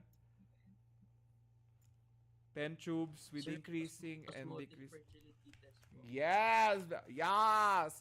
Yes! Yes! Thank you so much. Recall question. This is using osmotic fragility test. Okay? Now we're going to talk more about osmotic fragility test in a while. I don't know if this was discussed to you guys, but this was a question in the exam for one of my students. Okay? We have two methods. We have the Sanford method and the Dacey's method. Sanford method is more or less the visual version of the test, okay? Or the macroscopic inspection of the tubes, while Dacey's method is more or less much more quantitative version, which is the spectrophotometric method. Okay? So Sanford method, that's the thing that you do in the laboratory, I think in experiments. I don't know if that was one of the tests that Sir Marco was teaching you last time when Adrian showed me a picture of you guys doing laboratory tests. Okay? So it's basically using NaCl fragility test. Oh yeah, thank you so much, Eleanor. All right. So you have tubes. What is hypotonic and what is isotonic and what is hypertonic in terms of laboratory, in terms of blood? What is the what is the isotonic solution that we use in osmotic fragility test? Isotonic solution. Iniba ko lang yung tawag. Reagent na lang. O sige. What is the reagent that we use? Nako. Ayan, si Adrian. Sige. Sir, 0.85% sodium chloride. Alright. Now, when would you consider it as hypertonic and when would you consider it as hypertonic? Hypo and hypo. When would you consider it as hypertonic? When would you consider it as hypotonic? Nako, patay. Wala na nakasagot. Sir, it's considered hypertonic if it goes beyond 0.8. Okay? Okay, so from the name itself, the opposite will be for hypotonic. Okay. Now, next question. Osmotic fragility test results for patients who test positive for spherocytosis. This is the next question. What is the OFT result of patients with hereditary spherocytosis? That's the next question. Aneklabu.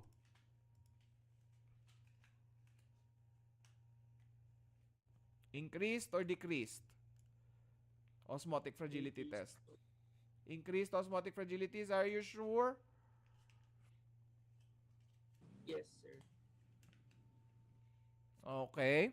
What about the other people?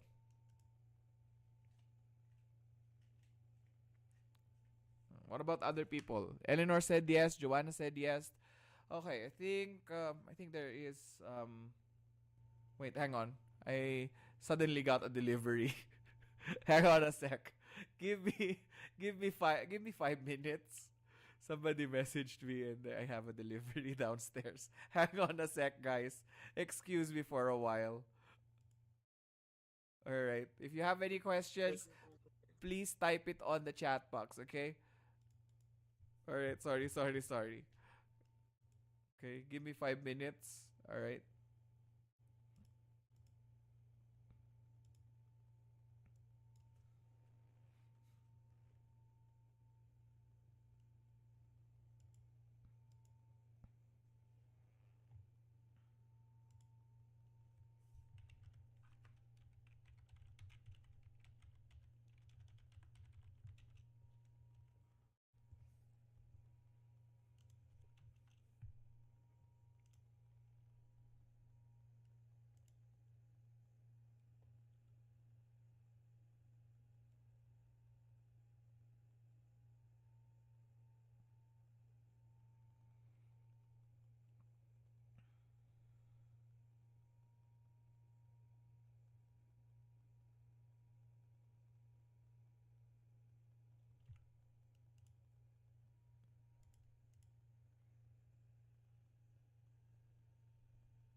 All right.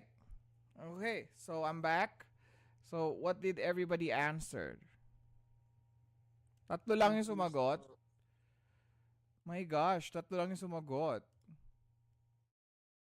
Okay, so increased pa. Let's see if you guys are correct. Let's see. Can you guys see the presentation? Accidentally closed it when I went outside. Yes, sir. All right, so this is a patient with hereditary spherocytosis. So you start first with the isotonic solution at around 7.70%. Okay, sodium chloride. Look at the normal ones. It would take them at least about 0.50% before lysis occurs. But for patients with hereditary spherocytosis, at the second tube at around 0.65, what happens is there's already hemolysis, and it becomes deeper and deeper and deeper as we go along. Therefore, there's increased osmotic fragility. Okay? So, thank you so much. All right? Cool? You guys understand? Yes. Cool. sir. Okay, wonderful. All right, wonderful. If you guys have any questions, questions, we're going to what's this? What sample is required for OFT? You need heparinized blood. Okay? Defibrinized heparinized blood.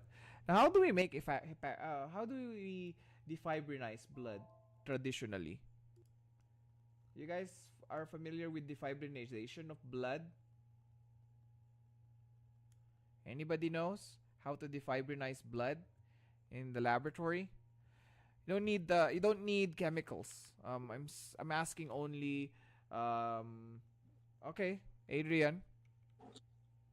Sir, it's by removing the ano po, fibrin from the whole blood specimen. Placed Yeah, in a how? flask po, Yeah, how? with beads or paper clips po. Very good, very good, very good. That's the traditional way of doing that one. So thank you. That's how you defibrinize blood. Okay? Paper clips, not so much this time of day. You just use glass beads. Okay? Just use glass beads. Alright? Now, what is the reagent that we use for OFT? Obviously, we're going to use 0.5% NaCl. Okay? That's our starting concentration. Okay? We either increase it or decrease it. Okay? For osmotic fragility, the lower you get, the more hypotonic the solution gets. Hang on a sec.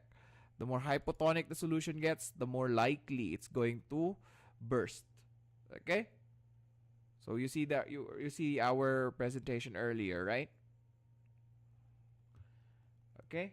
So let's move on to RBCs from patients with hereditary spherocytosis would easily lies in a hypotonic solution. Okay? Hypotonic solution. So what about for patients with sickle cell anemia? It's the opposite, hypertonic solution. Okay? All right. Now, let's talk about cells that can resist hypertonic solutions. Sickle cells and podocytes or target cells. Okay? They're capable of enduring hypertonic solutions. All right. Now, let's move on to macrocytic anemias. Okay? That's the end of our microcytic and normocytic. Now, let's move on to macrocytic anemia. When we say our cell is macrocytic or an RBC is macrocytic, what is the MCV value? I just want to keep on repeating it for you guys. What is the MCV value? Greater than 100. Ano ang unit? Nakalimutan ang unit. Liter. All right. What is the formula for MCH?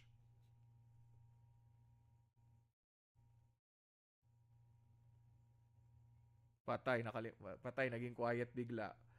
What is the formula for MCH? O, diba? MCH muna.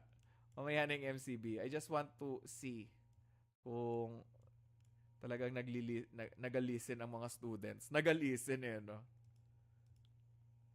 Alright, so what is the formula Sir? for MCH? Hemoglobin Aha. hemoglobin times 10 po, divided by RBC count po. Alright, wonderful. Okay, so MCV is what? What about for MCV?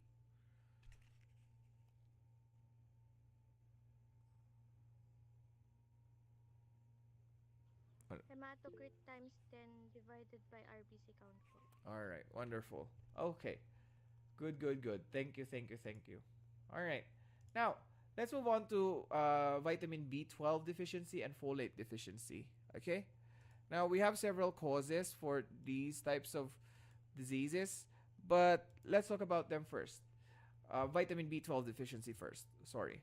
Um, the autoimmune form of vitamin B12 deficiency is also known as pernicious anemia.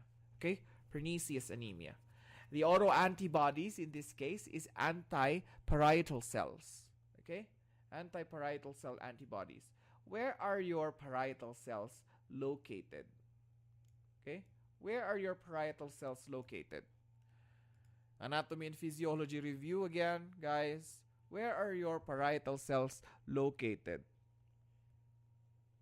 Adrian is going to. I know Adrian is going to say something in his urban voice again. He's going to say, "Sir, I don't have parietal cells."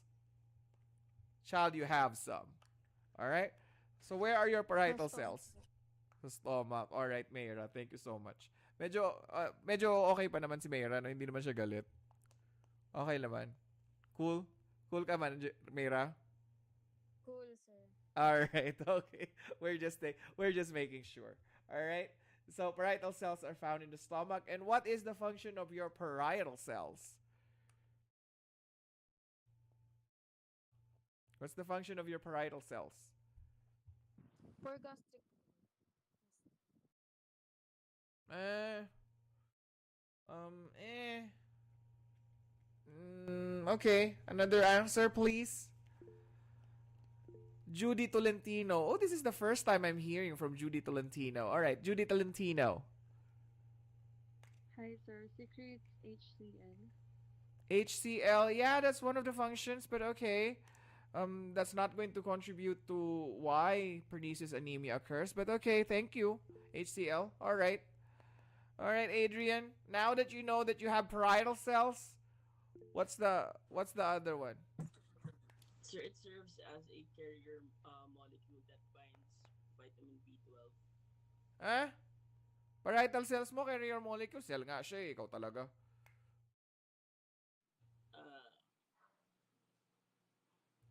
Patay. Yung intrinsic factor po, sir. Okay. All right. So what I was looking for is intrinsic factor. All right. Without intrinsic factor, thank you so much, Adrian. That was what I was looking for. Without intrinsic factor, you're going to have a problem in absorbing vitamin B12. All right. So in pernicious anemia, it's more or less associated with an autoimmune disorder. Folate deficiency anemia is more or less a dietary. Okay, diabetic tuloy. Dietary. All right. Now, describe vitamin B12 deficiency. Patay tayo dyan. Clinical chemistry. All right. This is going to be trace elements and vitamins. All right. So I'm going to go back again and review your clinical chemistry class. So vitamin B12 in the gastrointestinal tract binds to intrinsic factor in your stomach. Okay? This bound form will have two fates. It will either go to the circulation, okay, and be used as DNA and be used for DNA synthesis. The other portion or the other half or the other fate of this one, it will bind to methyl to form dietary folate. Dietary folate will form methylcobalamin. Okay? Why is it methylcobalamin, sir? Saan ang galing yung di ba pinag-usapan lang natin vitamin B12? The other name for vitamin B12 is what? Can anybody tell me the other name? Ano? Cobalamin. Hi, hindi. Nakita mo lang yung cobalamin, dinugtungan ng methyl, ginawa mo cobalamin lang. Ikaw talaga, what's the other name? Cyanocobalamin. You are partially correct, Mayra. Thank you, but it's cyanocobalamin. Now, cyanocobalamin binds to a methyl group to form methylcobalamin. All right? Methylcobalamin will then be reacted with a certain what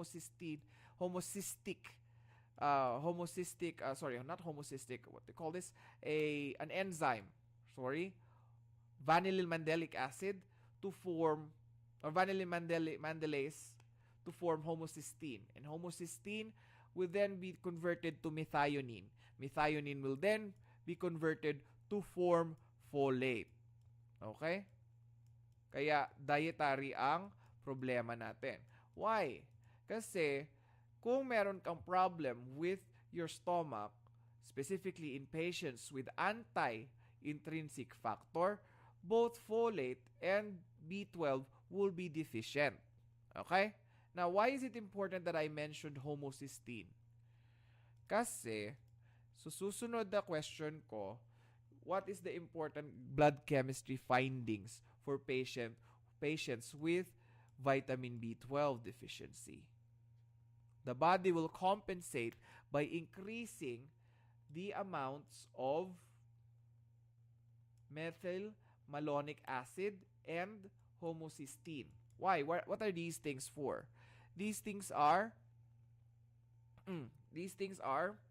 what? Intermediates. Meaning if they are not seen in if there is insufficient absorption, serum levels of these two analytes will increase in the human body. Okay? Kasi hindi na-impede yung DNA synthesis portion. Nagets nyo? Hindi siya napupunta sa ileum. Okay? Alright? Clear ba? Okay? Clear? Now, increased MMA results to neuropsychiatric disorders. Alright? Why? Kasi nakakalusot tong MMA sa blood-brain barrier. Alright? And it can wreak havoc in the patient's psyche. Okay? Now, how can a differential diagnosis be reached between vitamin B12 deficiency and folate deficiency? You need to do MMA analysis. Why? MMA in patients with vitamin B12 deficiency is normal, is elevated rather in vitamin B12, but it's normal in folate deficiency. Bakit? Kasi nga babalik tayo dun sa dati nating pinag-usapan. Kasi hindi nakakapunta yung vitamin B12 dito sa area na to. Hindi siya napupunta dun sa second fate niya. Okay? Alright? Cool? Cool beans? You guys understand? Cool beans, bro. Alright, wonderful. Okay, now, what is the traditional test used to determine vitamin B12 malabsorption? Actually, it's just what we call Schilling's test. Okay? Schilling's test. And I remember a friend of mine who is now a physician said to me that he was asked in the physician's board exam or the medical board exam about vitamin B12 tests. Which of the following tests is used to determine vitamin B12 malabsorption? And one of the tests that he remembered was Schilling's test. Because what do we do with Schilling's test? You give the patient vitamin B12, a radioactive dose of vitamin B12. Okay? Is it dangerous? No, it's not. It's a non-lethal dose of vitamin B12. And then after 24 hours, we're going to collect that patient's blood and urine. And then we measure the amount of radioactivity. The radioactivity is synonymous to how much vitamin B12 is absorbed in the body. If there's an increased if there is equal or if there is an equal or threshold value associated to the amount of the dose given, then that means there's malabsorption. But if there is little to no radioactivity in the patient sample, that means that the patient has absorbed all the vitamin B12 dose. Okay? So now, let's differentiate megaloblastic from non-megaloblastic anemias. Okay? By using the blood smear. In the blood smear, you can see hypersegmented neutrophils for megaloblastic anemia. But there is macrocytosis. But for non-megaloblastic macrocytic anemias, you're going to see macrocytosis with no hypersegmented neutrophils. How many segments would you consider a neutrophil to be hypersegmented? How would we consider it as a hypersegmented neutrophil? Can anybody answer? 3 to 5 lobes po. 3 to 5 lobes, hypersegmented na yon. Mera?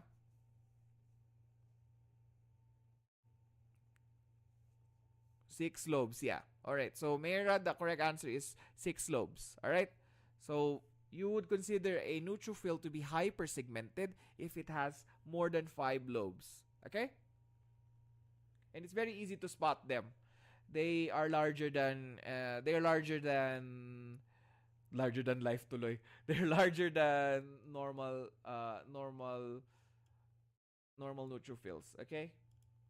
Now, in what cases would you expect non-megaloblastic macrocytic anemias? All right, there's 3 cases. It's either in alcoholism, drugs, and liver disease. All right? Why? What's the problem here? These things impede folate deficiency. True or false? A patient with non-megaloblastic macrocytosis rarely experience signs of anemia. True or false? Again, another question that I will leave for you guys for a while because I'm going to drink water. Uhaw na talaga ako. Ba't pa ako uhaw na uhaw ngayon? Alright? So I'm going to leave you this question. Alright? This question. I'll give you 3 minutes. Oh, it's okay. It's okay, Mayra. Don't worry. Alright? I'll give you guys 3 minutes to answer this question. The question is, patients with non-megaloblastic macrocytosis rarely experience the classic signs of anemia. Okay? So I want to see people in the chat answer either true or false. Just to double check. Okay?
Siyempre, true kasi nakita nyo na yung ano eh. Siyempre, true. Nakita nyo na yung sagot eh. Nandyan na sa ano eh. Kayo talaga ha. Niloloko nyo ako. True or false? Yes. Alright. So these patients only in severe cases will experience the signs and symptoms of anemia. Yeah. But why do we consider it as anemia? Because remember, the definition, our definition of anemia is what? Decreased oxygen capacity. Okay? What happens here based on the structure of the RBC. Okay? So you don't necessarily have to have symptoms of anemia to be characterized as a patient with anemia. In not all cases, I suppose. You need to have a severe chronic case of it before you experience it. All right? So it's true. Your answers are true. All right. Common finding of a bone marrow of a patient with non-megaloblastic macrocytosis. These types of patients will have vacuoles in their precursor cells. All right? They're going to have vacuoles in their precursor cells. Now, that's the end of our discussion in macrocytic anemias. We're going to move on with something else that is quite different. Aplastic anemia. Okay? So it's not characterized by being normocytic or macrocytic or something, because as I've said before, as from the name itself, it's aplastic. Okay? It's aplastic. Now, how do we classify it? Well, there's several classifications. You can have congenital form, acquired form, or the iatrogenic form. All right, we're going to discuss them one by one. Okay, so there's what you call the congenital types of aplastic anemia can fall either in the Diamond-Blackfan type anemia or Fanconi anemia. Okay, a Diamond-Blackfan is pure red cell aplasia. Okay, it's pure red cell aplasia. That's Diamond-Blackfan. So why did I use the word aplasia? What am I denoting here? It's the stem cells. There's a problem with the stem cells. Okay? If there's the decreased aplasia is basically associated with the cellular division of cells. And in this case, the precursor cells for red cells are dysfunctional, and therefore it results to aplasia. Pure red cell aplasia. Diamond-Blackfan anemia. Alright? Aplastic anemia is a misnomer because it is actually known as what? Pancytopenia. It's actually a form of pancytopenia. The correct terminology is supposed to be Fanconi pancytopenia. Alright? That's the reason why they call it as a misnomer. But we consider it as an aplastic anemia still. Alright? What's the reason why it's pancytopenic? There's a decrease in RBC, WBC, and platelet counts. Pretty straightforward. Okay? Now, summarize the difference between Fanconi anemia and Diamond-Blackfan. Alright, so these are the differences. Definition, pure red, for Diamond-Blackfan, definition, pure red cell aplasia. In the physical exams, you're going to see tripharyngeal thumbs. What's tripharyngeal thumbs? Tripharyngeal thumbs, you have three segments in your thumbs. Okay? Labs, decrease RBCs and retics only, and its early onset is at birth. Okay?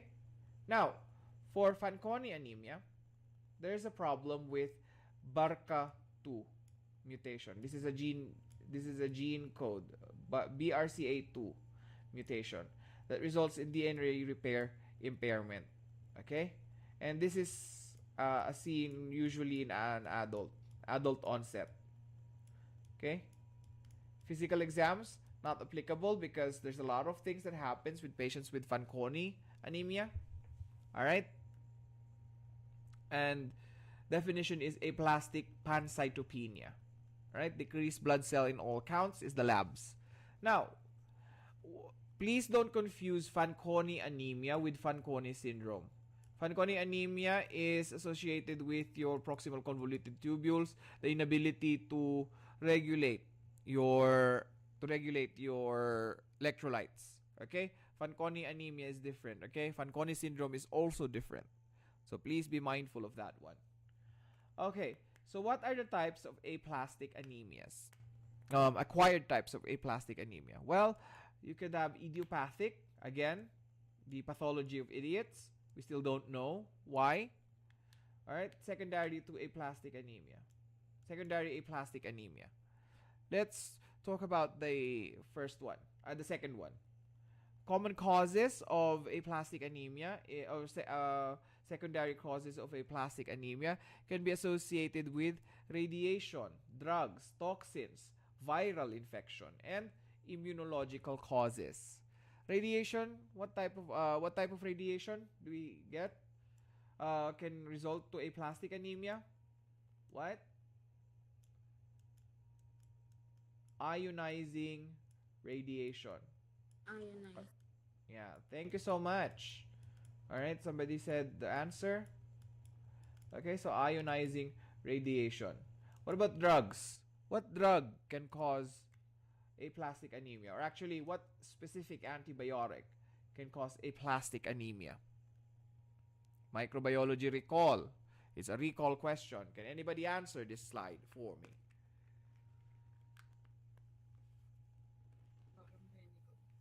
Chloramphenicol. Thank you so much. Chloramphenicol is actually one of the strongest antibiotics out there. It's so strong that it's going to destroy your whole. I know, right, Sir Marco? I said Adrian actually said, "Who said that?" Right? I know, Sir Marco. I didn't even hear. I think it's Joanna or Mayra. I'm not sure. Really sabi ng chloramphenicol. Hindi ko din narinig eh. Ay, hindi ko din nakita kasi eh. Okay, si Joanna nga. Malakas bumalis. Oo, ang lakas bumanat, no? Iwas Sabi po ko, yung hilik niya. banatan mo na yan, Joanna, di ba? Ganon. Alright, so if you remember my previous lecture, I always say, whenever we're discussing antimicrobial susceptibility testing, I always mention chloramphenicol to cause aplastic anemia. And of course, when we're discussing hematology topics, you're going to see it again also, because I want you guys to have a holistic education. Charot! Charot! Di ba? Ang lupit, no, Sir Marco? Napaano si Adrian, lumabas na naman yung yung very urban accent niya na, "Who said that?" Alright? So, thank you guys so much. Di ba, lumabas? Minsan I am impressed with the students. But Oo. minsan lang. Pero most of the time, anong nangyayari? Oo. Most of the time, Bibig. bumubula yung bibig. Bumubula yung bibig. Alright. Okay, next. Toxic chemicals that can cause aplastic anemia. I guess you guys know this already. You can see it in the news all the time. Okay? One of them is arsenic. Arsenico. Okay? In Filipino, it's arsenico. Okay? Arsenic. Nakalimutan ko yung niya. AS ata yung chemical name niya. Gold also, AU. Alright? And, of course, benzene. Gawin na lang natin yung piatos. Okay? Yung piatos na lang. Alright? So, these are the common causes of aplastic anemia associated with toxins. Alright? Now, let's move on to viral infections. Ang dami. Pero I specifically remember a couple of months ago, I was also your lecturer in virology. And I remember I sort of mentioned aplastic anemia then. And I'm going to ask it again now. What viral infection is most commonly associated with aplastic anemia? Ayan, gusto ko ma-impress ulit si Sir Marco na siya naman ang magsasabi na in a very urban accent na, "Who said that?" Gaganon si Sir Marco. Alright, so who can answer this question? Viral infection that can cause aplastic anemia. The most common cause. There are 4. Okay? Clarice said infectious. Oh my gosh, Clarice! Meron pala tayong Clarice dito. Oh my God, you're the Clarice who is in my question. Oh my gosh, hi Clarice. Alright. So, infectious mononucleosis, yeah, it's one of those 4, but it's not the most common cause of aplastic anemia. Alright, try again. EBV is another name for EBV is infectious mononucleosis. Parvo. Marami tayong parvo. Joanna Baltar. Over naman sa HIV. HIV. Parvo BM eh. Parvovirus B. Sige na nga, wag natin pahirapan yung mga estudyante. Parvovirus B19. Alright? The most common cause is parvovirus Wala, B19. hindi na ako na-impressed. Hindi na siya na-impressed. Sabi nga ni sabi nga din ni Adrian in a very urban accent, sabi din ni Adrian, y'all are flexing. Y'all are flexing. Gagano na siya, di ba? Di ba, Adrian? Alright. In a very urban accent talaga. Hindi na siya na paano. Oo, hindi. Ano na, yung favorite mo ngayon, who said that? Gagano na yan. Alright. Now, immunologic mechanism associated with aplastic anemia is basically T-cell activation. Okay? Cytokines are released. When the cytokines are released, they can actually be fatal to myeloid progenitor cells. Alright? Okay? So, it's actually the cytotoxic T cells that can actually be cytotoxic to myeloid progenitor cells. So there's what you call a cytokine storm. All right? So when a patient suffers from a cytokine storm, when you have a patient who's suffering from cytokine storm or cytokine overload, he or she might have a problem with the myeloid progenitor cells. Okay? And remember, the myeloid progenitor cells doesn't just remember in our discussions yesterday, right? Myeloid progenitor cells not only include your granulocytes, but at some point they will branch off to form CFU or colony forming units. Okay? So please be mindful of that one. All right? Now, true or false? Some pregnant patients can present as themselves as aplastic anemia. All right? True or false? Ayan na naman tayo. True or false na naman, sir. Paulit-ulit na lang. Lagi na lang tayo may true or false. Gusto ko tinatanong sa inyo yan kasi mga common questions yan in the board exam. So you guys have 3 minutes. 5 minutes ulit. I'm going to start this at 5. True or false? All right. Remember, when you answer, you might be asked a question. All right. So just be mindful of that one. All right. So true or false? Let's see.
Alright. What is our answers? Oh, galit na galit si Aljoy Aquino. All caps. True. Daw, sabi niya. If I'm imagining her face right now. So, let's see. Answer is true. It's a reversible one. It is reversible once the baby is born. Okay? Has something to do with hormones. Okay? So, again, it's one of those cases of aplastic anemia that modern medicine hasn't been able to explain yet. But the main culprit would probably be hormones or the hormonal signals that can cause progenitor cells to become the progenitor cells of the patients or pregnant patients to be of some pregnant patients to become inactive. All right. So next is our iatrogenic, which patients or who are at risk of iatrogenic aplastic anemia. Patients who are undergoing intensive chemotherapy. Remember, if you are having chemotherapy for certain malignancies, there's a tendency that the stem cells might be affected as well. So we gotta take care of the patients for who are undergoing chemotherapy. Now, nice to know question. Aplastic anemia is specifically aplastic pancytopenia is often confused with myelodysplasic syndrome. What is the best way to differentiate the two? We have pancytopenia with hypocellular bone marrow. Okay? And the other one is hypercellular bone marrow. Okay, so how? What do you mean by hypo? So what the heck is that? Gagano na si Adrian. Let me answer you first, Adrian, before you flex your accent to me. All right? So hypocellular bone marrow, there's literally no cells being produced. Okay? Hence the term aplastic. For myelodysplasic syndromes, there is a problem with the exit of the cells or how the cells exit the bone marrow. It's either it's myelofibrosis, okay? So I'm not sure if you're familiar with myelofibrosis with what do you call this? Myelofibrosis with myelodysplasic as a myelodysplasic syndrome. So MF actually from the name itself, there is fibrosis and therefore the cords if you remember our discussion yesterday, the cords in the bone marrow become fibrous tissues. Okay? Usually these things have adhesion molecules. These molecules are often sticky. They are sticky, meaning that they can move in and out of the cell. All right? Meaning that they can move in and out if they can move in and out of the bone marrow, it's easy for them to exit and go to the peripheral blood. But in cases of myelofibrosis, it becomes fibrous, and the cells become trapped inside the bone marrow, and we call it as a dry tap. Okay, there's literally a dry tap. Okay, now autoimmune hemolytic anemia. I think this will be our last topic for today. Usually these are characterized as normocytic anemias. Okay, what causes red blood cells destruction in cases of this type of autoimmune hemolytic anemia? RBC, autoantibodies. Okay, autoantibodies. We're talking about autoantibodies, meaning the body itself or the host itself is or the host cells are attacking self antigens. Okay, so immunology, self antigen means meaning it is yourself or you're the host. Your own cells are attacking your self antigens. Okay, now what general lab findings would you see in a patient with an autoimmune hemolytic anemia? Punta tayo sa Coombs test. For direct Coombs, it is going to be positive. Okay? It is going to be it would be positive for direct Coombs. Now, let's go to the blood smear. Normocytic, normochromic anemia with rouleau formation and agglutination of RBCs. There is also an increased reticulocyte count, and like any other form of hemolytic anemia, there's going to be bilirubin present. Why? Because it is a signal that there is RBC destruction. Okay? Now, what type of bilirubin or what bilirubin will be increased? B1 or B2? Clinical chemistry question. O, di ba napaka-holistic ng approach ko sa lecture natin? And we only have 3 minutes.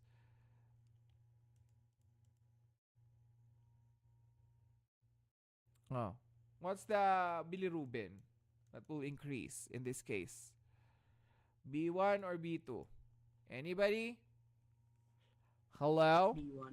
B1. B1. All right, very good. B1. But B1 what is po. B1? What is B1? Indirect bilirubin. Okay, another name, Charis. Unconjugated. Okay, sabi ni, hindi ko narinig, medyo choppy si Adrian, pero pagkakarinig ko, unconjugated bilirubin, sir! Ganon yung sinabi niya. Parang pagkaganon yung pagkakarinig ko. So, I will accept that even though it was your very urban accent. Alright? Okay, next.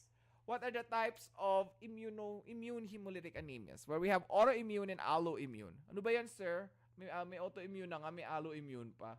Autoimmune means you are at the same species but different blood types. Okay? Transfusion reactions is an example of that one. Autoimmune, autoantibodies.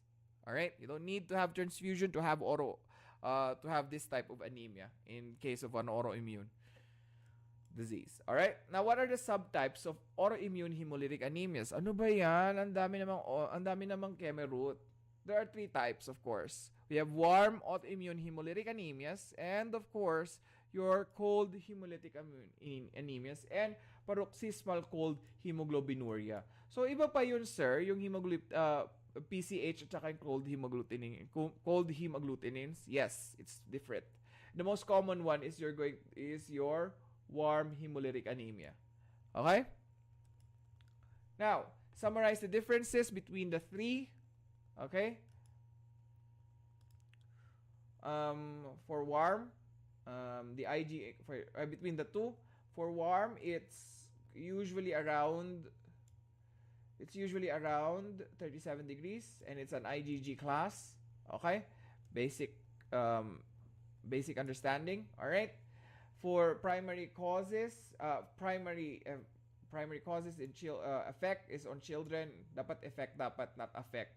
Primary cause affects children and elderly, and then secondary causes malignancy, autoimmunity, medications, and viruses in children. But for cold, it's usually an infectious type. All right. Now, let's move on to what forms of malignancies. Ayan na tayo. Okay, we're going to discuss this next time we see each other, but I'll just give you an overview of what you're going to expect in autoimmune hemolytic anemia. Warm type. Warm type includes Waldenstrom's, Hodgkin's lymphoma pala muna, CLL, and of course, ovarian tumors. Wala pa pala yung Waldenstrom's. Alright, next. Autoimmune hemolytic anemia is associated to warm ba? sorry. Malignancies muna tayo. Next is diseases, autoimmune diseases naman tayo. Alright? So, in autoimmune diseases, if we're talking about that, we have what? SLEN, ulcerative gastritis. Ulcerative gastritis. Pernicious anemia can actually cause ulcerative gastritis. Just for your information. Okay? Now, medications that you can use for warm autoimmune hemolytic anemia. You can use alpha-methyl-dopa. Okay? Methyl-dopa is also used as a psychoactive drug for seizures. Okay? But in this case, it's alpha-methyl-dopa. Next, infections that may be linked to cold autoimmune. I'm speaking fast now because these are just memory work. Okay? So, infections that may be used for called autoimmune hemolytic anemia. We have 3: Mycoplasma pneumoniae infectious mononucleosis, sorry. And of course, last one is chickenpox. So these are the infections that can cause cold autoimmune hemolytic anemia. Okay? Next, the rarest form, of course, is of autoimmune hemolytic anemia is paroxysmal cold hemoglobinuria. Another name for this one is the Donat-Landsteiner hemoglobinuria, or what you call Donat-Landsteiner hemoglobinuria, Marcia-Faba-Miceli syndrome. Okay? But in laboratory, in Henry, they call it Donat-Landsteiner. Okay? PCH is also known as Donat-Landsteiner. Why is it called the paroxysm? Well, when it's cold, the IgG binds to when it's cold, it binds the IgG binds to RBC complement and binds and fixes complement. The hemolysis occurs when it becomes warm. Kaya siya nagiging hemolytic anemia, ay nagiging paroxysm. All right? When it's hot and it's cold, ganon. All right? So please don't forget it. 'Di ba napakanta patuloy ako for a while. Okay? Now, infections associated with PCH, syphilis. All right? PCH related, not cold related. Cold agglutinin is different from PCH. We have the biphasic Donat-Landsteiner hemagglutinin or Donat-Landsteiner antibody. Okay? So please don't forget them. Biphasic, meaning it is active in two conditions. Either in the cold or in the warm one. Okay? So please be mindful of that one. So PCH occurs with patients with syphilis. All right? What types of syphilis can result to PCH? Of course, congenital syphilis and tertiary syphilis. All right? And let's talk about the clinical finding of patients with cold agglutinin disease, Raynaud's phenomenon. All right? And you can see this here. This is from the Mayo Clinic. Okay? I do not take full responsibility for this photo. This was just grabbed from the Mayo Clinic. Okay? Now, spherocytes are often seen in what type of autoimmune hemolytic anemia? Warm. The warm one. Okay? The warm one. Why? What happens here? The warm ones will bind to complements. When they bind to complements, they will produce the membrane attack complex, and they will bore holes in the RBC surface. Once they bore holes in the RBC surface, wherever sodium goes, water follows, right? So they swell up and they become spherical in shape. And that's usually seen in autoimmune hemolytic anemia that is of the warm type. All right? That is the last one that we're going to discuss in today's lecture. And I'm so happy that you guys kept on answering some of the questions. And if you have any questions, don't hesitate to ask me. All right? You can ask me a question via Adrian. He will ask on your behalf, or you can message me on my own Facebook account. All right? Anyway, that is it for me. And are we still active on the live stream? Yeah. So you can watch this video. Yes, sir. You can watch this video anytime you want at your own pace. All right? Hopefully you get to study on hematology and you've learned so much from this. It's not hopefully it wasn't a repeat of some of the questions that were often asked or that were often delivered in some of your previous hematology class. So that is it for me, and goodbye. See you next time, where we're going to discuss leukemia. All right? All right. Thank you so much, Sir Manuel. Nagyehe si Sir Marco. All right. Bakit ka nagyehe, Sir Marco? Kasi dahil tapos na, or Hindi ako Or- nag-gay. may narinig ako? Hindi ako yun. Ah, Hindi ako okay.